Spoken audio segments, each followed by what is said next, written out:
Welcome to the third and final video in the series of readings from Celebrating the Art of Poetry. This video covers Units 9 to 12.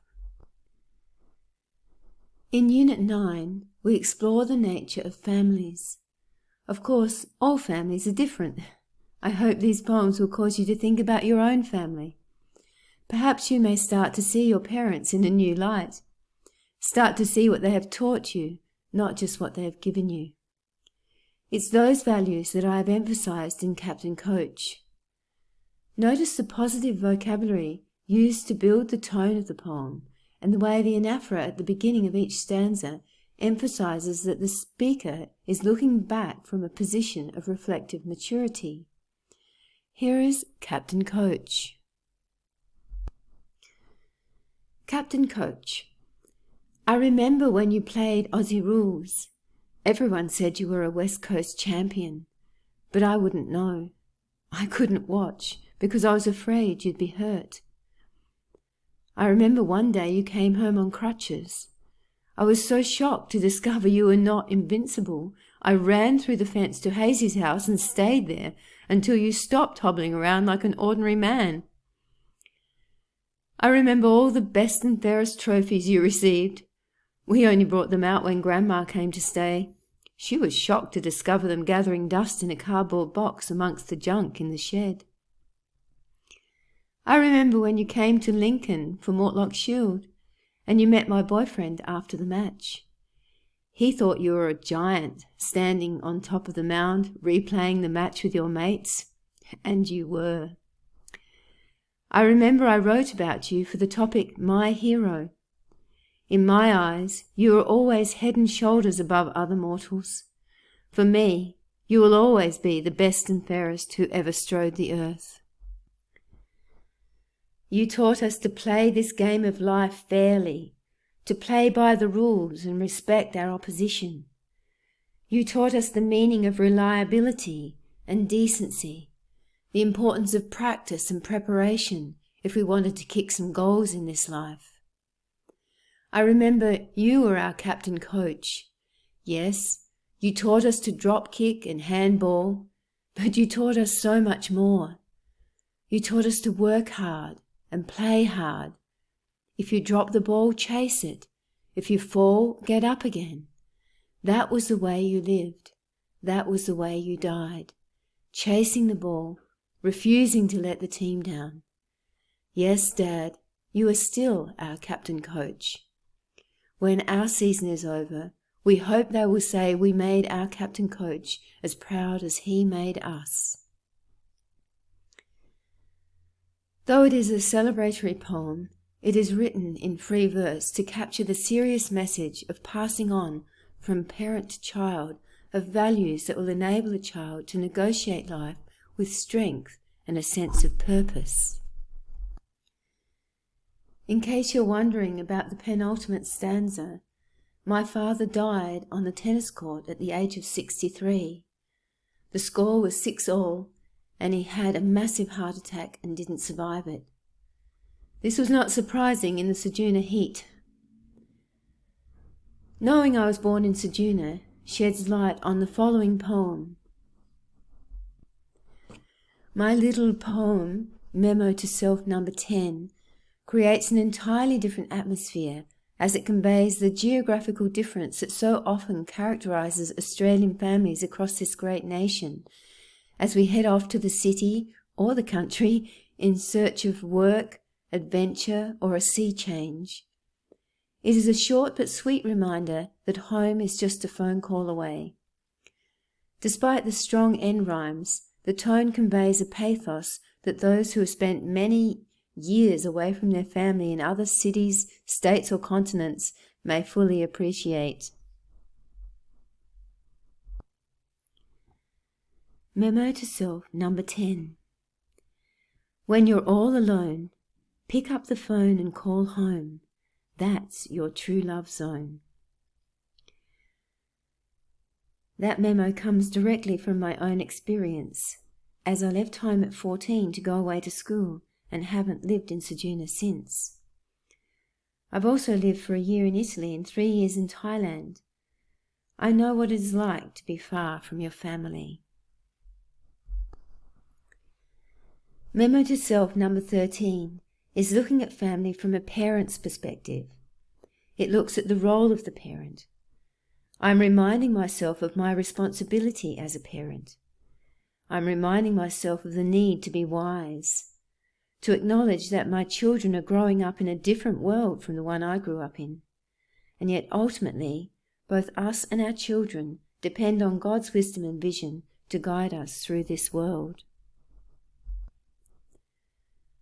Memo to self number 13. When we put our children on our shoulders, they see further than us. They have a grander vision of their place on the planet, a new perspective of a world that is threatening to set their feet in concrete. On our shoulders, patterns can emerge. They can see choices charted in the roads that fan out around them, leading to a cornucopia of possible futures. They can also see the roadblocks and the dead ends and the signs that warn that they are tearing down the highway the wrong way. I must be strong enough to lift my children up. I must be courageous enough to carry them through dark woods. I must be tireless enough to walk them through this arduous journey. I must be humble enough to listen when they direct my path because they can see further than me. And I must be wise enough to know that I am travelling on the Father's shoulders, and his vision is infinitely grander than any of us can see before us. By the way, the photo in the text is of my eldest son and his daughter. In Unit 10, I offered two very different poems about self-sacrifice. One is based on a neighbour of my elderly uncle, whose care and company, as well as practical help of enormous magnitude, kept my uncle living at home for much longer than he would have otherwise. The astonishing thing is that my uncle wasn't the only one this generous man was helping on a daily basis. I hope you enjoy this poem about Larry. His kindness is so inspiring. Hats off to Larry. Hats off to Larry. He's a man with a disability, but he works his butt off daily with remarkable agility. Morning, noon and eventide he's popping in to see his neighbours who are housebound and need his company. Hats off to Larry. He's a sentimental bloke. He says he hasn't got a job, but I say that's a joke. Larry's on the tightest schedule of anyone I know, yet no one gets the hurry up or feels they're in his road. Hats off to Larry. He's kinder than a country mile. Despite his unemployment, he reports for duty with a smile. His reliability's legendary. He's always running about. He does everything they ask him to and doesn't keep account. Hats off to Larry. He's my latest pin-up boy. He's a genuine superhero from the so-called unemployed. If you have time, you might compare this poem with Bruce Dawes' poem, Unemployed. They may both use couplets, but the messages are very different. Also, Daw uses a powerful extended metaphor to convey the frustration and desperation of the unemployed man, in stark contrast to Larry's positivity and productivity. Notice that the couplets in my poem are strong end rhymes which suit the positive picture being portrayed, whereas Dawes' rhyming is irregular, which reflects the erratic pacing of the frustrated, unemployed father. The other poem under the theme of self-sacrifice is a very serious poem, reflecting on those who lay down their lives for others. It explores a sticking point for me that, for many years, did not allow me to accept the idea of Anzac Day as something to be celebrated. Through the writing of this poem, I lamented the way Jesus' sacrifice was, for the most part, ignored, whilst this veiled campaign in Gallipoli had taken on a quasi-religious significance in our calendar. In the process, I was able to put the soldiers' sacrifice in a new perspective that acknowledged their selfless courage as it pointed back to Jesus' self-sacrifice and acted as a reminder to us all to be ready to make sacrifices for others on a daily basis, like my uncle's neighbour Larry, not just in catastrophic circumstances. So here is Anzac Day. Anzac Day. Jesus, you trudged your resolute way into the deadliest battle fray.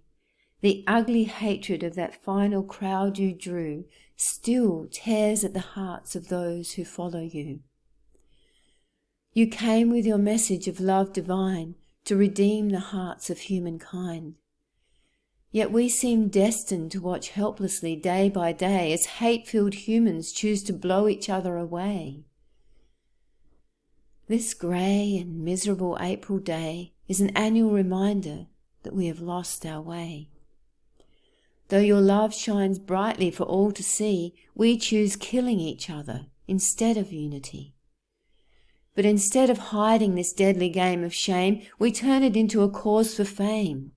In our thousands we gather in parks and streets to remember death, displacement and defeat. We tremble in the dark at the bugler's call, as the notes wind their way around the hearts of us all, and our minds turn to the valiant self-sacrifice, hallmark of your pain-filled love, Lord Christ. But the difference between those dreadful deaths and yours was your willingness to die for all of humanity's flaws. You were compelled by the law of love, not land. It's in your self-sacrifice we see love writ grand. At every stage you were master of your destiny, choosing to die for the sake of your prideful enemy. Yes, we might sacrifice our lives for a special mate, but for our enemies, we're more likely to harbour hate.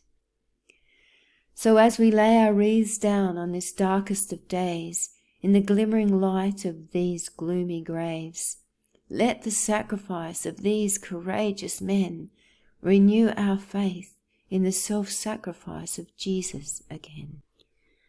Unlike the seriousness of the Anzac subject, with its grey and gloomy imagery, Unit 11 approaches a serious issue using satirical humour.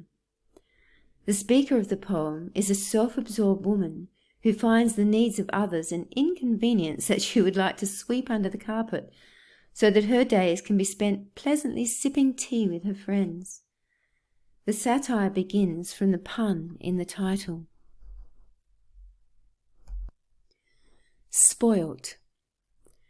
Away with your war! I need a good laugh. Away with your dirty faces. Go have a bath. Away with your poverty. Away with your crime. You're spoiling my day and you're wasting my time. I want to be happy. You're just making me frown. It's just so unfair that you're dragging me down. Go get a good job. Get a good education. Work hard and save. Don't beg me for a donation. You're spoiling my day with your whinging and whining. Just let me relax and enjoy my hot twinings. The second poem utilises irony in the situational humour, particularly the fate of the promising young poet. Think about what effect all the allusions to famous poems and poets has on the reader. The promising young poet. The mother of an earnest young poet screamed, "Look at that lawn! Go and mow it!"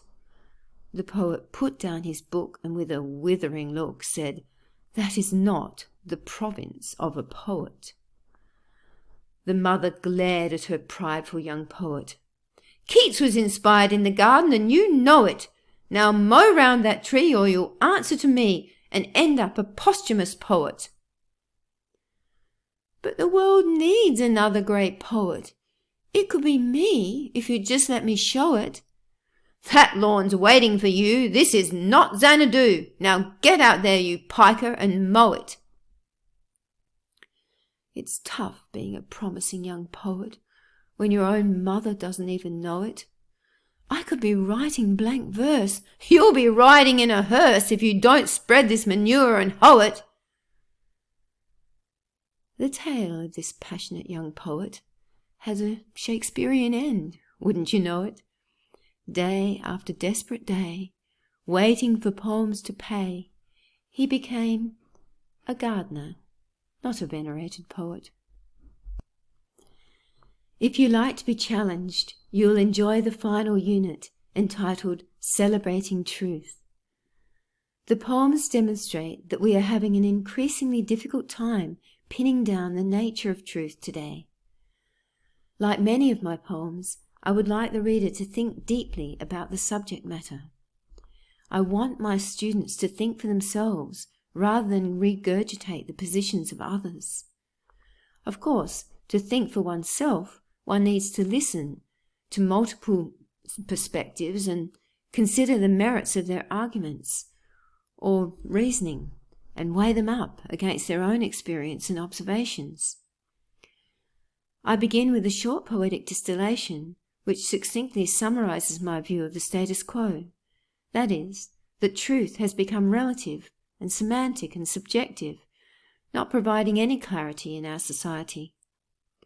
It exposes the human race's continued failure to build our world on the foundation of an unshakable truth, despite our preoccupation with truth.